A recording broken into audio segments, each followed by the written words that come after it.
Bueno, sean todos muy bienvenidos a este miércoles de oración, podríamos llamarlo de alguna manera. El día de hoy vamos a continuar con la temática, que ya sería la número 5 de Puestos los ojos en Jesús. Y vamos a revisar varios textos bíblicos y algún par de citas de Ellen White. Traté de hacerlo lo más corto, entre comillas, pero conciso, que sea algo que nos quede en la mente y que podamos ponerlo en práctica. Y justamente por eso la idea es hacer algo no tan extenso. Así que antes de orar, vamos a cantar un himno, que yo lo estoy abriendo aquí, que se llama De pie, oh Grey de Dios. Y es el número 517 en el himnario nuevo. Yo lo voy a buscar aquí. O sea, ya lo tengo, solamente que falta que se abra.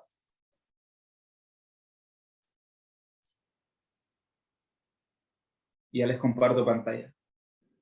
Bueno, justamente hoy día vamos a hablar sobre eso, sobre nuestro ejemplo. Bueno, yo les mandé el link de la reunión y dice, nuestro ejemplo es Cristo. Y vamos a ver que este tema está ligado con lo que vimos el lunes.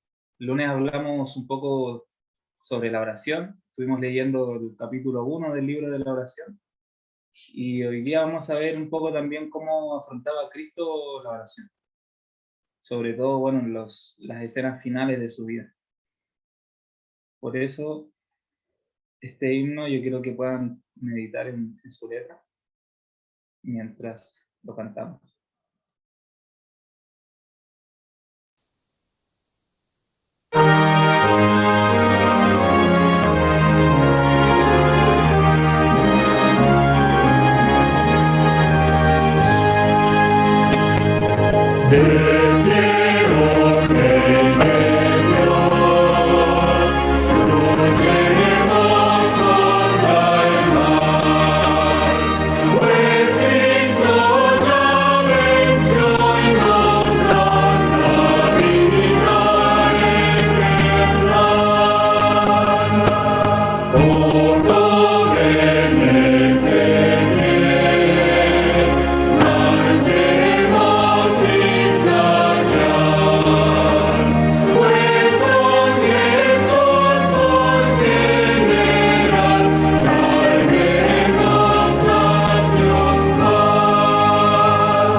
Inclinemos el rostro para orar.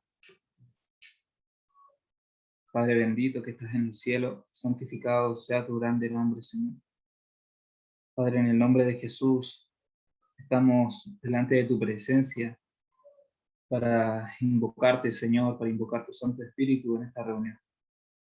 Señor, ahora quisiéramos que tú seas el que nos instruya, que no sean mis palabras, sino quedar escondido detrás de Cristo, Señor, para que tú puedas abrir las bendiciones de los cielos, Señor, y derramar tu gracia sobre tu siervo, para que las palabras que se hablen aquí sean palabras de vida para vida, para que podamos aprender el ejemplo práctico que nos dejó tu Hijo Jesús aquí en esta tierra, y que podamos hacerlo nuestra experiencia diaria.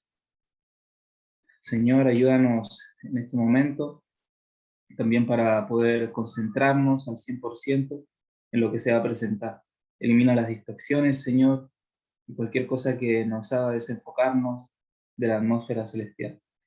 Todo esto te lo agradecemos y te lo pedimos, no por nuestros propios méritos, Señor, sino por los méritos de Cristo Jesús. Amén.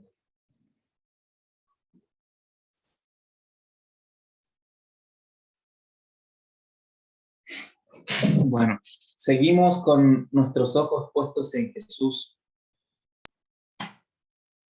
Y este es el ideal, que se mantenga de esta manera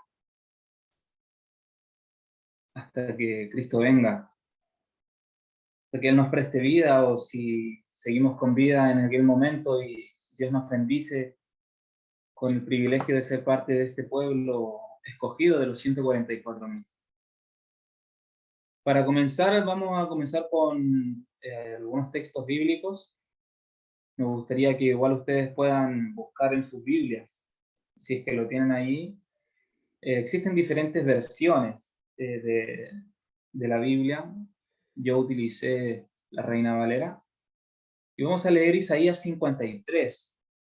Isaías 53 es una profecía es una profecía mesiánica. Esta es la profecía que hablaba sobre el Mesías, sobre Cristo, pero antes de que apareciera.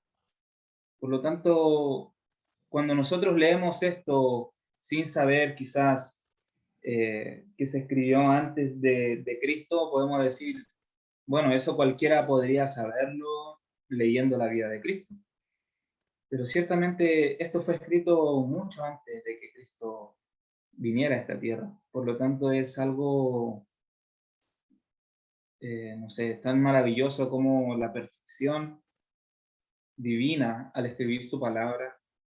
De hecho, ¿recuerdan cuando hablamos sobre Cristo en el templo, cuando sus padres se perdieron? Porque en realidad el que se perdió no fue Cristo, sino que fueron sus padres los que se perdieron.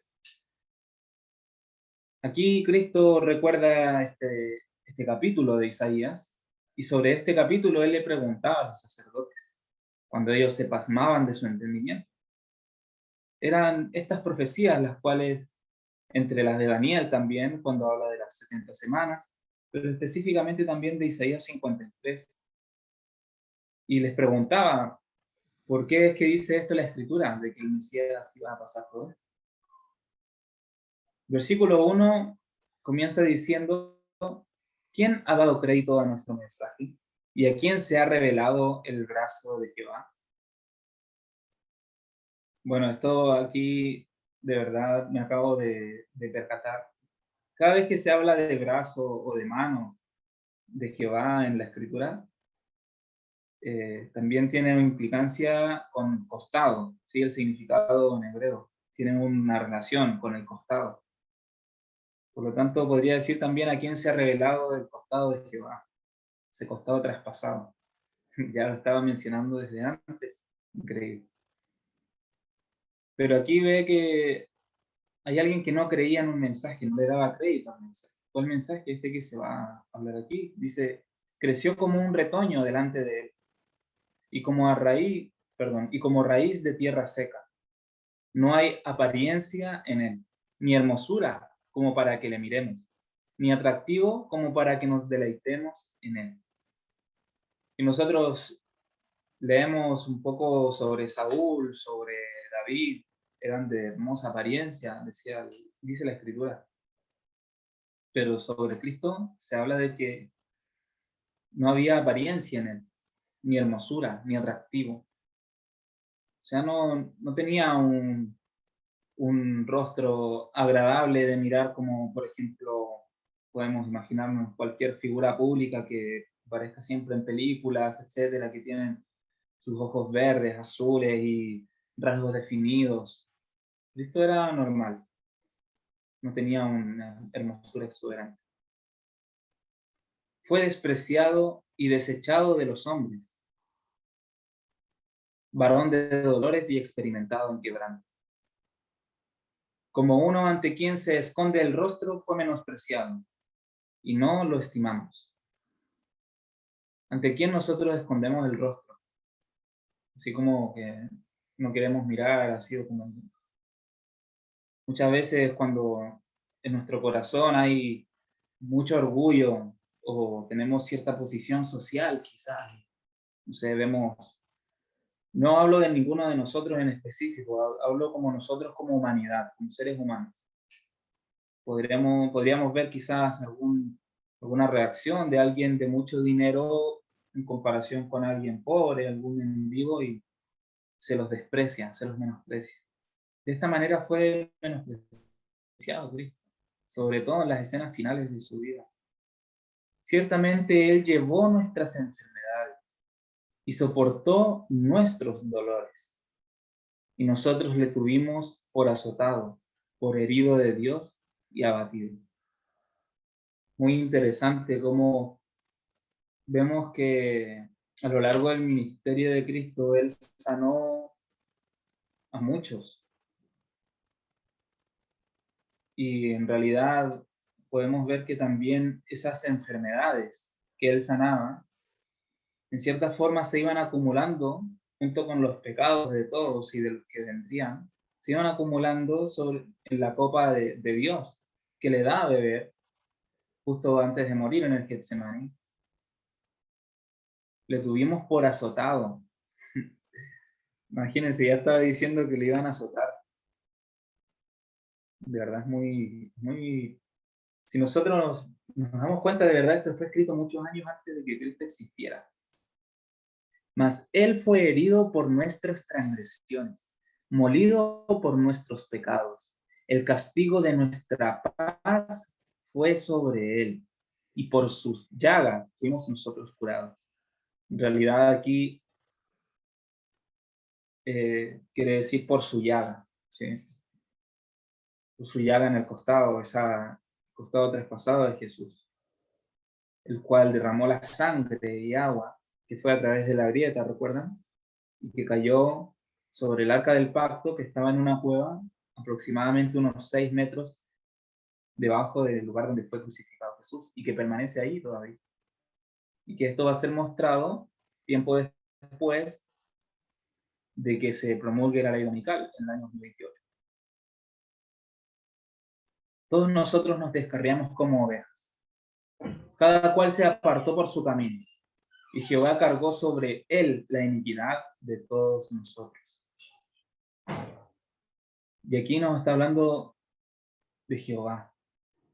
Jehová, que es la traducción de Yahweh, que significa yo soy, el autoexistente, el que existe por sí mismo.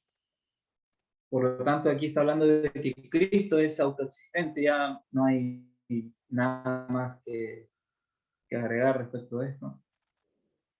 Y Él cargó la iniquidad de todos nosotros. Fue oprimido, aunque se humilló a sí mismo, no abrió su boca, como un cordero que es llevado al matadero, y como una oveja que delante de sus trasquiladores está muda, tampoco Él abrió su boca, ni para emitir un sonido de dolor. Tremendo. Por arresto y por juicio fue quitado. Lo arrestaron, ¿verdad? A medianoche. Lo enjuiciaron también, ¿no? Y su generación, ¿quién la contará? Porque fue cortado de la tierra de los vivientes, y por la rebelión de mi pueblo fue herido. Y se dispuso con los impíos su sepultura. Lo crucificaron junto a 2 ladrones. Ahí se cumplió esta escritura. Mas con los ricos fue en su muerte. Recuerdan que estaba José de Arimatea, que era un príncipe del pueblo de Israel, era un fariseo, tenía mucho dinero, y él le da su tumba a Cristo, y era una tumba para ricos, porque generalmente a los crucificados los ganaban ahí, ¿no? en una noria, pero en cambio Cristo fue sepultado en una tumba de ricos, por los ricos fue en su muerte, aunque nunca hizo maldad ni hubo engaño en su boca. Con todo eso, Jehová quiso quebrantarlo, sujetándole a padecimiento. Es muy interesante porque antes dice que Jehová cargó sobre él la iniquidad de todos nosotros, y después dice que Jehová quiso quebrantarlo. O sea, está hablando de que es el mismo, es Dios mismo. Obviamente nuestra mente finita no puede entender, pero Cristo es Dios y el Padre también es Dios y el Espíritu Santo también lo es. Cuando haya puesto su vida en expiación por el pecado, verá descendencia, vivirá por largos días, y lo que plazca a Jehová se cumplirá por su mano. Nuevamente la palabra mano ahí. Verá el fruto de la aflicción de su alma y quedará satisfecho. Esto también le sucedió cuando desciende el ángel a darle fortaleza en el Getsemaní. Se abren los cielos, dice el Espíritu de profecía, y le muestra el fruto de su sacrificio. Y eso le dio fuerzas y valor para continuar. Y vio el fruto de la aflicción de su alma, y lo está viendo y lo verá también. Y eso le dará satisfacción. Por su conocimiento, por el conocimiento de Cristo, justificará mi siervo justo a muchos. Perdonará mi siervo justo a muchos. Y llevará las iniquidades de ellos. Por tanto, yo le daré parte entre los grandes, y con los poderosos repartirá despojos, por cuanto derramó su vida hasta la muerte, y fue contado con los pecadores, habiendo él llevado el pecado de muchos, e intercedido por los transgresores. Padre, perdónalos, porque no saben lo que hacen. Intercedió por los transgresores. Bueno, sin duda que este es un capítulo muy profundo y muy hermoso, la verdad, que nos lleva a Filipenses 2, versículo 5 en adelante, y nos dice: haya pues en vosotros este sentir que hubo también en Cristo Jesús. Ojalá pudiésemos cada uno de nosotros entender en su plenitud este versículo, este solo versículo, el sentir que hubo en Cristo Jesús, que está en nosotros. Wow, qué profundo. El cual, siendo en forma de Dios, no estimó el ser igual a Dios como cosa a que aferrarse. O sea, era Dios, pero no estimó el ser Dios. Se despojó de eso. Dice después que se despojó a sí mismo, tomando forma de siervo, hecho semejante a los hombres. No igual, semejante a los hombres. Y estando en la condición de hombre, se humilló a sí mismo, haciéndose obediente hasta la muerte y muerte de cruz. Por lo cual Dios también lo exaltó hasta lo sumo y le dio un nombre que es sobre todo nombre, para que en el nombre de Jesús se doble toda rodilla de los que están en los cielos y en la tierra y debajo de la tierra, y toda lengua confiese que Jesucristo es el Señor, para gloria de Dios Padre. Toda lengua también se refiere hasta el mismo Satanás. Todos confesarán que Jesucristo es el Señor, para la gloria de Dios. Amén. Ahora vamos a leer un par de citas de Joyas de los Testimonios, del tomo 1, donde vamos a ver cómo se unió esta divinidad y humanidad en Cristo. No vamos a profundizar mucho sobre la naturaleza de Cristo. En algún futuro vamos a tocar esos temas que también son importantes.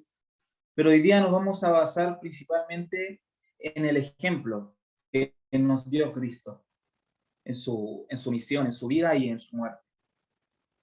Dice así: en Cristo se unió lo humano y lo divino.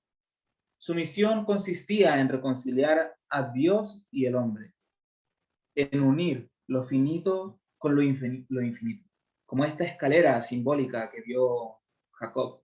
Esta escalera es Cristo, que une a Dios, une el cielo con la tierra, a Dios con el hombre. Nos reconcilia. A través de Cristo es que obtenemos el perdón en el nombre de Jesús. Por lo tanto, ese es el ministerio de la reconciliación.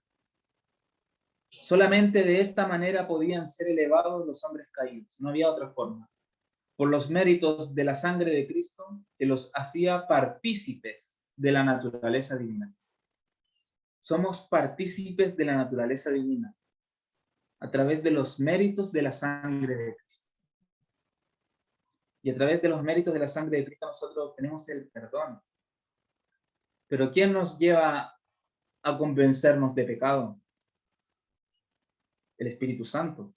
¿Quién nos convence de justicia o de perdón? Que justicia es lo mismo que perdón. El Espíritu Santo. Por lo tanto, que a través de los méritos de Cristo recibimos el Espíritu Santo también. Y nos hace partícipes de la naturaleza divina, una vez que el Espíritu Santo habita en nuestro corazón. El asumir la naturaleza humana hizo a Cristo idóneo para comprender las pruebas y los pesares del hombre y todas las tentaciones que le asedian. ¿Qué es lo que ha hecho el catolicismo hoy en día?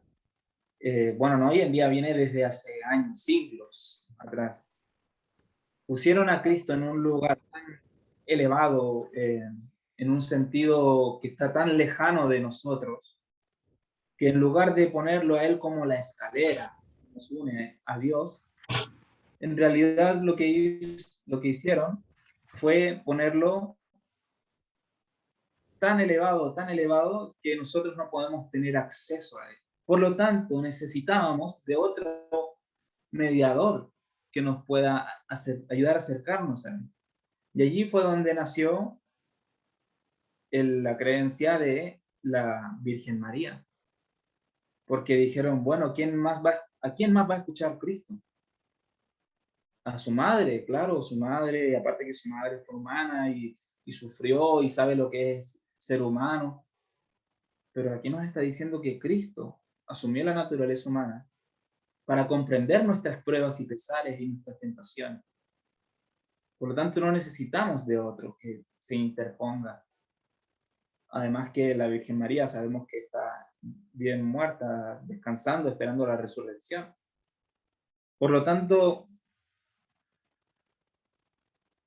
debemos siempre mirar a Cristo como alguien cercano. Él es nuestro amigo, nuestro hermano, Él está allí siempre. Los ángeles que no conocían el pecado no podían simpatizar con el hombre y sus pruebas peculiares. Cristo condescendió en tomar la naturaleza del hombre y fue tentado en todo como nosotros, a fin de que pudiese socorrer a todos los que son tentados. Porque ¿cuáles eran las mentiras o provocaciones de Satanás a Dios? Claro, mira, tú estás ahí arriba en tu trono.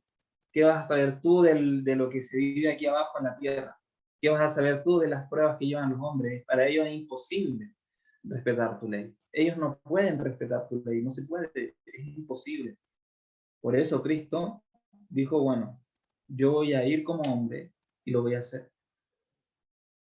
Y lo hizo, y venció. Y a través de su poder nosotros podemos vencer. Por eso debemos orar pidiendo ese poder, esa gracia. Él es nuestro ejemplo en todo.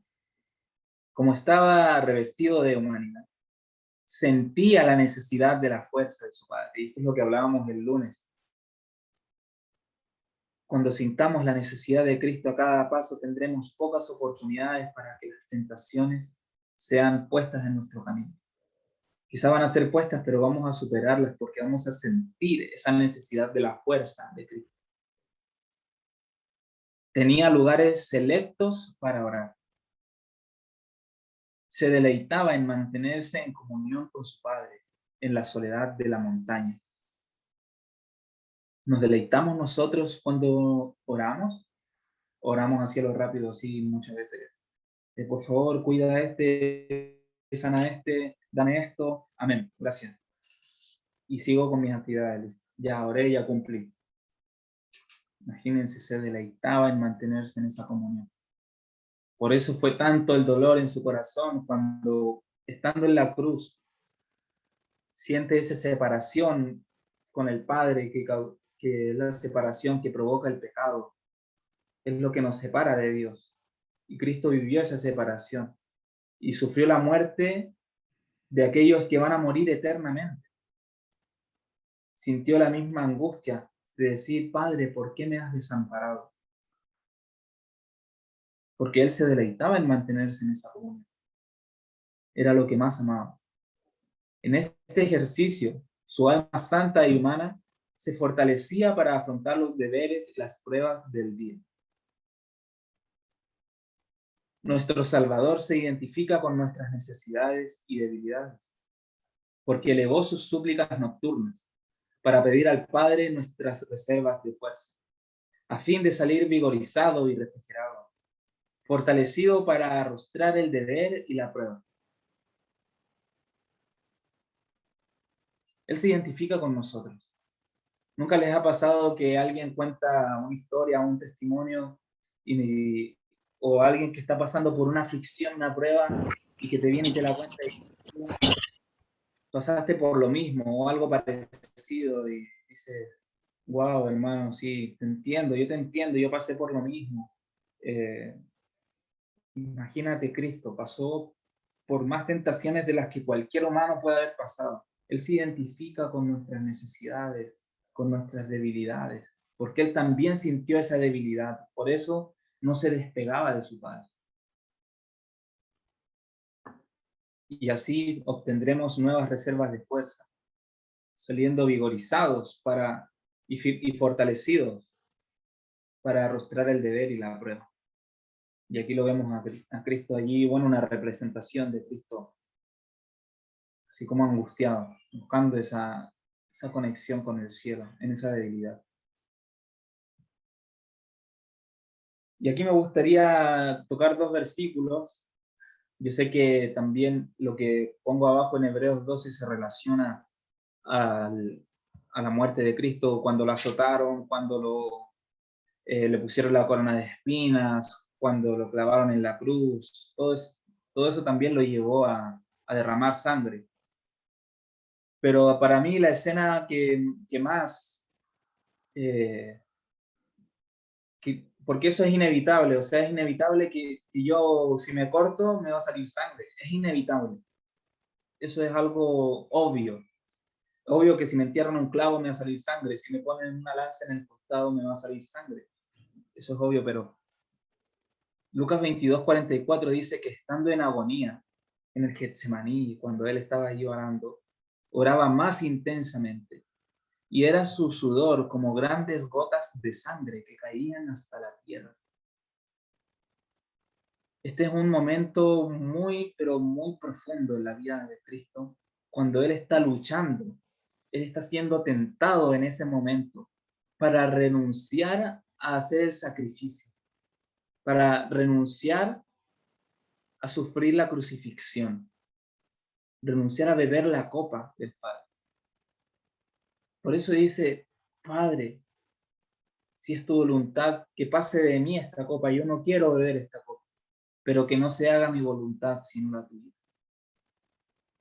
Él aceptaba la voluntad de Dios. Él no quería hacerlo, pero aceptaba la voluntad de Dios. Y en ese momento se empieza a derramar sobre su conciencia la carga del pecado del mundo. Pecados que él no cometió estaban en su mente, atormentándolo, alejándolo de Dios. Pero él soportó eso por nosotros. Qué amor más grande. ¿Quién nos va a mostrar un amor así? Y derramó sangre en su lucha con el pecado. Por eso, para mí, cuando habla en Hebreos 12, versículos 3 y 4, para mí personalmente, es una opinión personal, se refleja mucho más en este momento de la vida de Cristo, cuando Él derrama ese sudor de sangre. Dice, considerad pues a aquel que ha soportado tal contradicción de pecadores contra sí mismo, para que no desfallezcáis faltos de ánimo,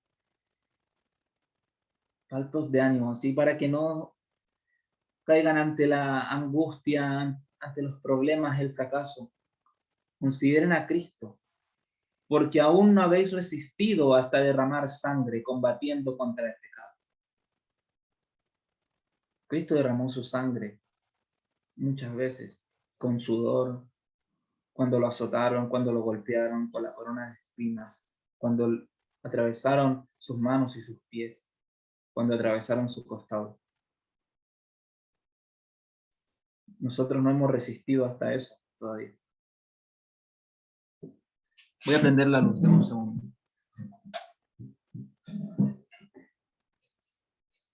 era varón de dolores y experimentado en quebranto. Se hermana con nuestras flaquezas, pero no alimenta pasiones semejantes a las nuestras. Y esa es la diferencia. Él no alimentaba las pasiones que pretendían dominarlo. Él luchaba contra eso, uniéndose al Padre en oración.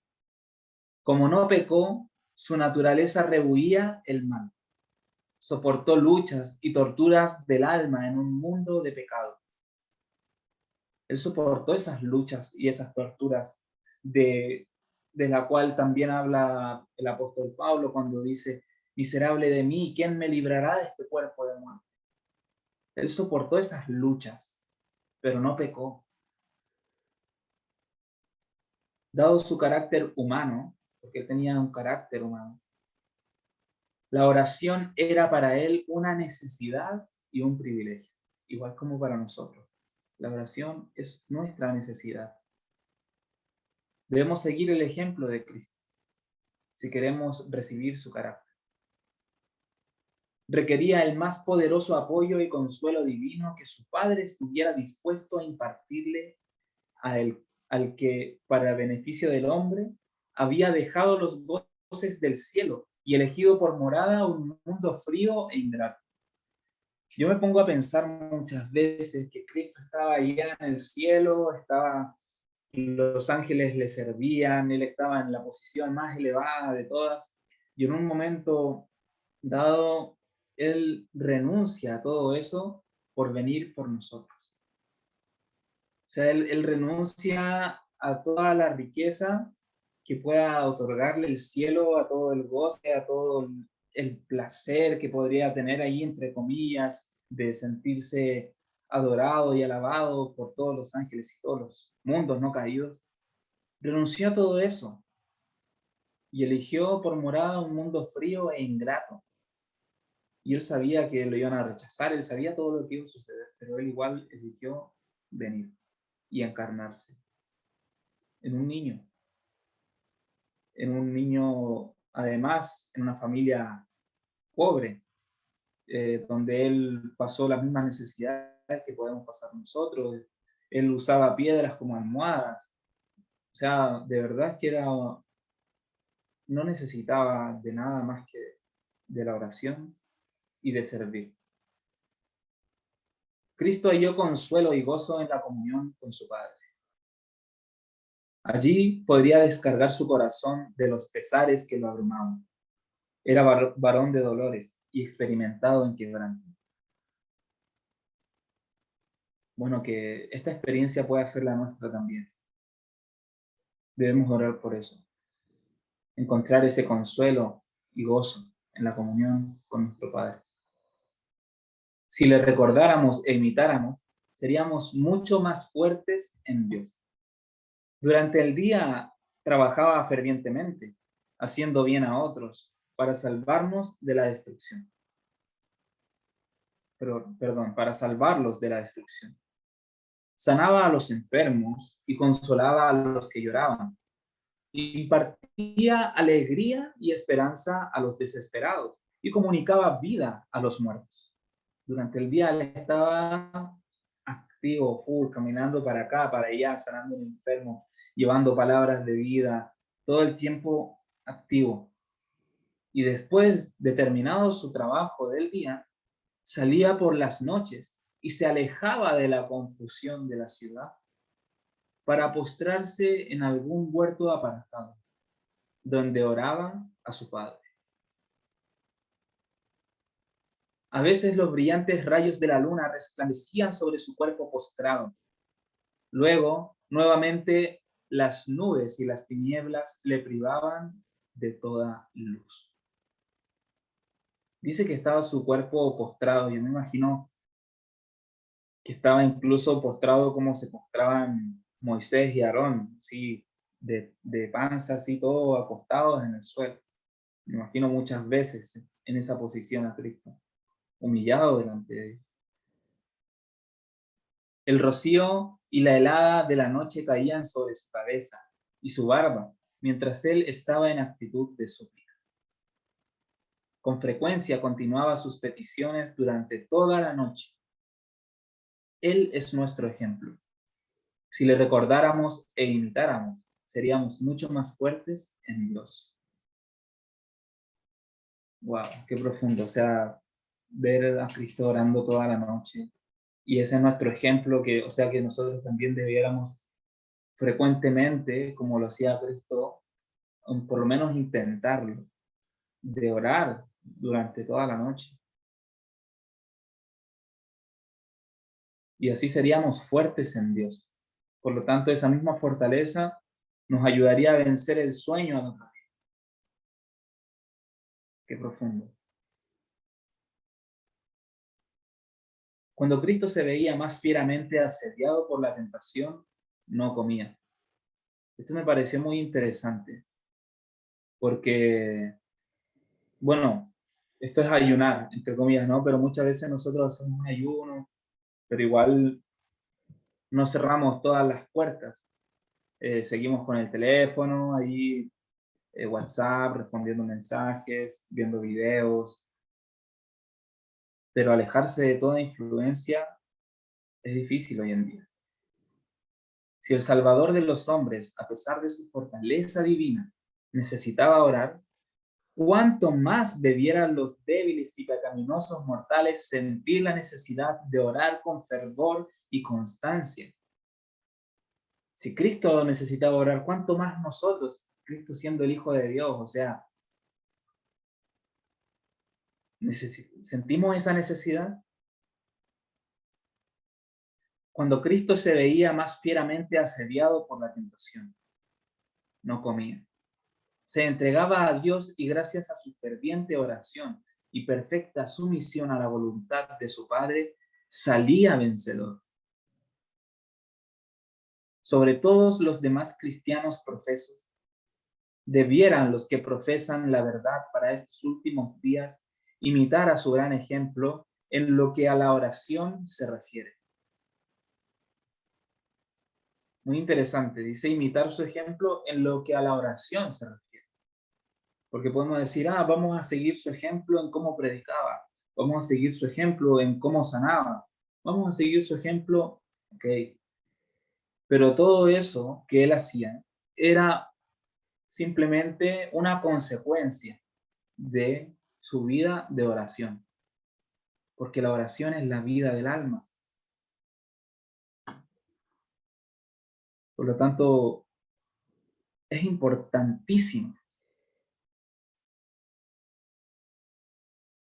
Nuestra propia fuerza es debilidad. Y aquí nuevamente puse esta imagen que nos compartió Joaquín hace un par de semanas de la yunta de bueyes. Bástale al discípulo ser como su maestro y al siervo como su señor. Mateo 10:25. Nuestras mesas están con frecuencias cargadas de manjares malsanos e innecesarios, porque amamos esas cosas más que la abnegación, la salud y la sanidad mental. Interesante que está relacionando aquí la alimentación con nuestra salud y además también con la fortaleza para vencer las tentaciones. Muy interesante. Jesús pedía fuerza a su Padre con fervor. Deme un segundo porque yo quisiera buscar ahora en este momento aquí en vivo la definición literal de lo que significa fervor o fervoroso. Yo tengo aquí mi diccionario de estos, no vamos a promocionar ninguna marca, pero aquí dice que fervor es un calor intenso, un celo religioso ardiente, eficacia grande con que se hace una cosa. Muy interesante. Me voy a quedar con ese calor intenso, ese celo religioso intenso, ese celo que también le iban a decir, eres demasiado celoso, recuerdan esa cita, ¿no? que habla sobre el tercer Elías. Ese celo es un calor intenso. O eres frío o eres caliente. Cristo, con un calor intenso, él oraba.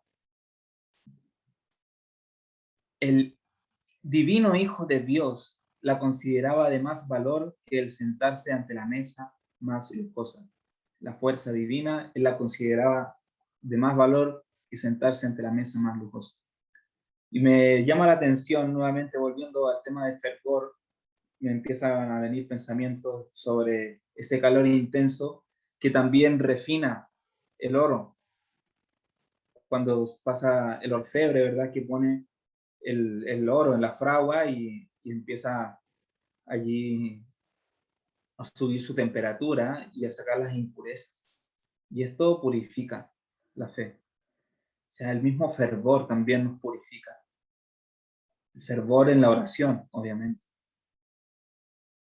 Demostró que la oración es esencial para recibir fuerzas, con que contender contra las potestades de las tinieblas y hacer la obra que se nos ha encomendado. Podemos luchar contra el mal sin oración. Podemos llegar al tomar decisiones correctas sin oración. ¿Podremos tomar la decisión correcta en el 2028 cuando se dicte la ley dominical sin oración? Por mucho conocimiento que tengamos, no vamos a poder tomar decisiones acertadas sin oración. ¿Podremos conocer la verdad sin oración? Nuestra propia fuerza es debilidad, pero la que Dios concede es poderosa y hará más que vencedor a todo aquel que la obtenga. Me viene a la mente este versículo famoso: bástate mi gracia, porque mi poder se perfecciona en la debilidad. O sea, el poder de Cristo se perfecciona en nuestra propia fuerza, en nuestra debilidad, porque nuestra fuerza es debilidad para Dios, pero la que Dios concede es poderosa. Y vamos a terminar con algunos versículos, ya viendo el tema de que nuestra propia fuerza es debilidad. Puse Mateo 11, 27 al 30, donde dice así: todas las cosas me fueron entregadas por mi Padre, y nadie conoce perfectamente al Hijo sino el Padre. Ninguno conoce perfectamente al Padre sino el Hijo, y aquel a quien el Hijo resuelva revelar. Venid a mí todos los que estáis fatigados y cargados, y yo os haré descansar. Llevad mi yugo sobre vosotros, y aprended de mí, que soy manso y humilde de corazón, y hallaréis descanso para vuestras almas, porque mi yugo es cómodo y mi carga ligera. Y aquí nos está comparando con esos dos bueyes, ¿cierto? Lo que hemos visto a través de lo que nos ha presentado nuestro hermano Joaquín, de cómo Cristo nos guía, nos enseña. Él es ese buey mayor que hace que ya la carga no sea pesada. Ya no estamos solos arrastrándolo, sino que estamos con el yugo de Cristo. Pero para eso necesitamos unirnos en oración con Él.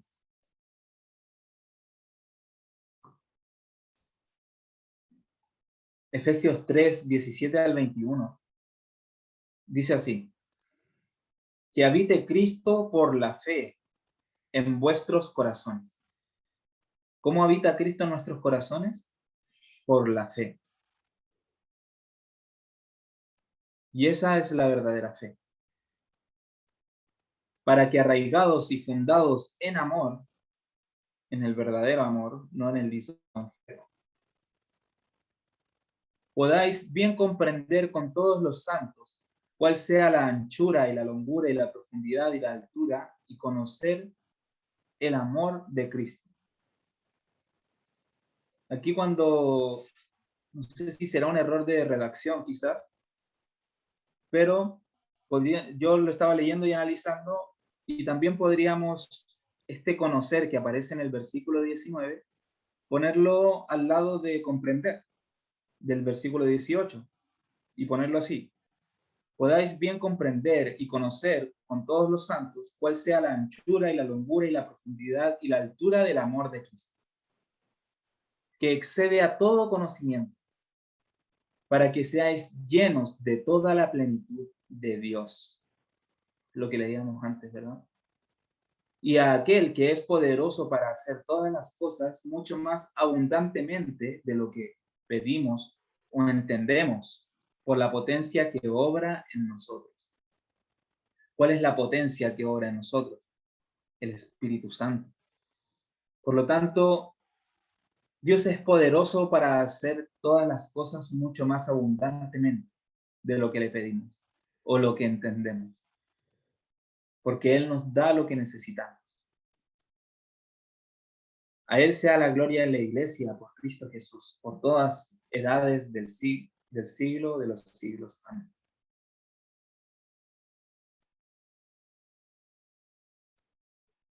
Bueno, mis hermanos, Cristo viene en 2031, pero si no dejamos el carácter de Cristo, no va a servir de nada toda la teoría que nos sepamos.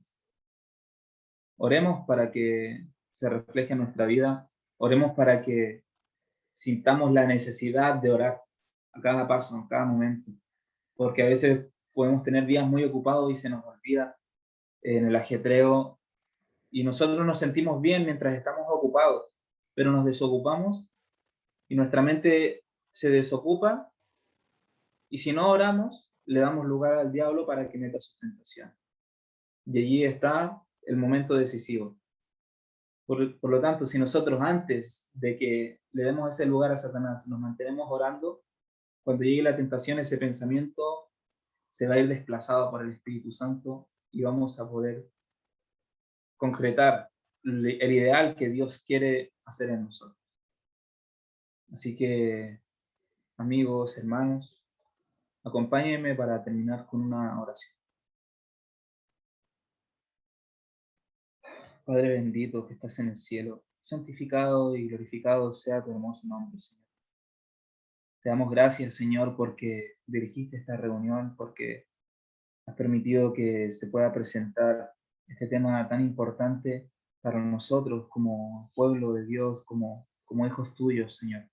En este momento nosotros queremos analizar cada vez mejor, Señor, y poder incursionar y escudriñar cada vez más en las Escrituras, pero sobre todo que esas Escrituras también incursionen en nuestros corazones, que tu ley sea grabada en nuestros corazones y que el Espíritu Santo nos gobierne por completo para que podamos comprender la totalidad de tu ministerio, Señor, la totalidad de los misterios que tú aún no has explicado y que quieres revelarnos para que podamos recibir las bendiciones que tú nos quieres dar, Señor. Ayúdanos a sentir esa necesidad de orar en cada momento.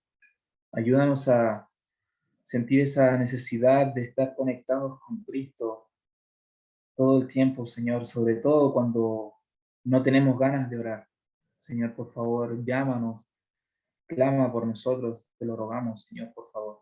No por nuestros méritos, sino que pedimos el Espíritu Santo, Señor, en el nombre de Jesús, nuestro único y gran Salvador. Amén.